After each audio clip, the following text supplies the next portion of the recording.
Περισσότερες από 20 μεγάλες σακούλες με σκουπίδια κάθε είδους συγκεντρώθηκαν από τους μαθητές του 3ου Δημοτικού Σχολείου στην παραλία του ΕΟΤ στο Κρυονέρι.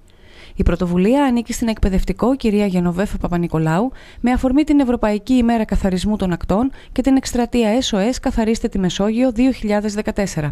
Λόγω της Ευρωπαϊκής ημέρας καθαρισμού των ακτών που είναι αύριο στις 10 Μαΐου, πήραμε μέρος και εμείς εθελοντικά σε αυτόν τον καθαρισμό και στα πλαίσια της εκστρατείας SOS Καθαρίστε τη Μεσόγειο 2014. Και σκεφτήκαμε με τα παιδιά, επειδή έχουμε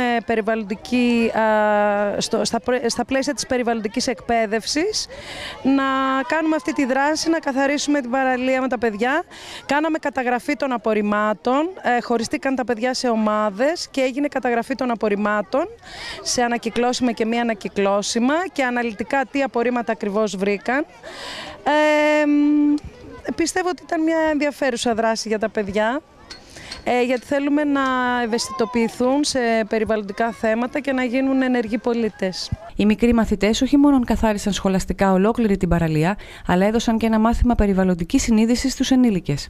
Αυτή η ενέργεια μας δείχνει πώς να είμαστε καλοί πολίτες, για να μάθουμε να μην πετάμε σκουπίδια και άλλα πολλά πράγματα. Τι έχεις να πεις σε αυτούς που θα έρθουν σε λίγο να κάνουν μπάνιο σε μερικές μέρες αυτή την παραλία και πρέπει να τη διατηρήσουν όπως τη φτιάξατε εσείς? Να την κρατάνε καθαρή, ο Δήμος να βάλει έναν κάδο.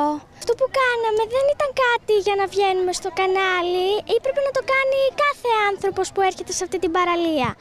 Όμως και ο Δήμος πρέπει να προσέξει να βάλει κάδους για αυτή την παραλία να διατηρείται καθαρή, όπως τη φτιάξαμε.